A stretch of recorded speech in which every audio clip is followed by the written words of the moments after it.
Let's keep chugging away at this thing, and let's do a little bit of navigation. We haven't really done a whole lot in navigation in terms of how CSS can influence it. We all know what navigation is on text. It's blue, underlined, it goes violet if it's been visited, etc., etc.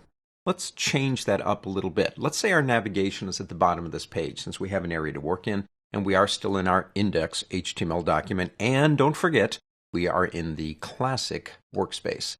Come down and select that text.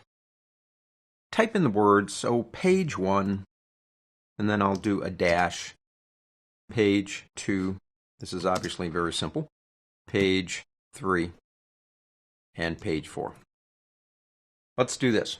Once you've got those all done, nice and pretty like that, I want you to go in and double-click on CSS Styles Panel Footer. That's what's controlling that text down there. Let's go into Block and change the text alignment to center. And then click Apply. And let's change the text back to black. So let's go back into our type, change the color to black. And then click Apply. That's fine, click OK. Let's make these into links. Let's say also we don't have the pages yet, which we don't, but we know the names of the pages, and we know they are going to go into the Pages folder when we finally make them. So select page 1, just those words. Go into link and type in pages, P-A-G-E-S, that's the name of the folder, /, and we'll call it page1.html. And there will be a page eventually called that, we know that. Go to and select page 2. See how it's changing already? It's underlined and it's blue. Go in here, type pages / page2.html. Now if we had the pages, we could just drag that anchor button to them. But sometimes you'll actually know the names of the pages, but you haven't made them yet. It's no big deal. Just a little extra typing on our part. And page3.html. And let's do the last one. Repetition is wonderful. Pages / page 4.html. Okay. So we've got the standard link, but I don't want the standard link. A lot of things have been changing on linking. For example, you see sites where there's no underline, or maybe it's a different color. There's a lot of things that we can do, but it's very easy to do too. That's why I like this. I want you to come over here and click for a new style. So click that new button.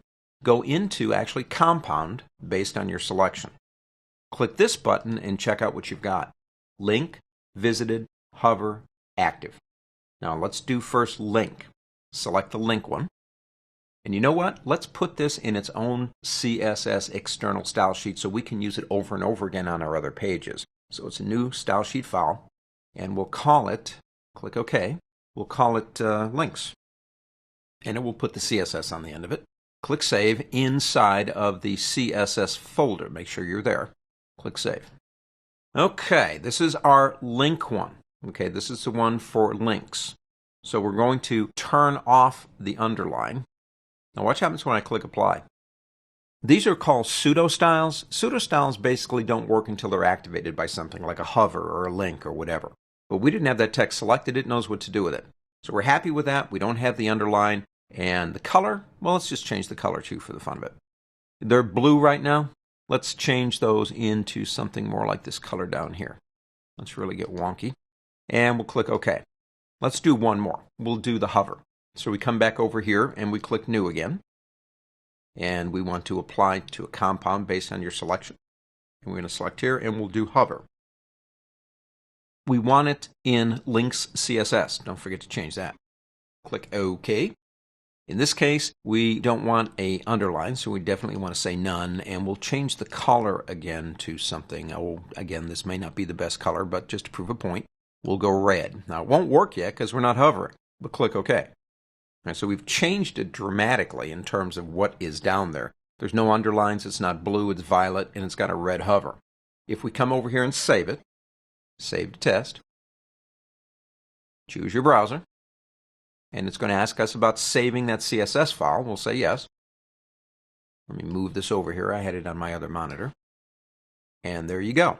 I'm not saying that's the best. It's just an idea of what you might do, the possibilities. How about doing something like this? Having the text get bigger on a hover. You can do that. You can do anything that we've done to any other element on this web page. I love being able to control that. And don't forget, by putting this into its own external style sheet, we can then use that on other pages without having to reinvent the wheel. So a little bit more fun with the divs, but controlling them with CSS and working with navigation.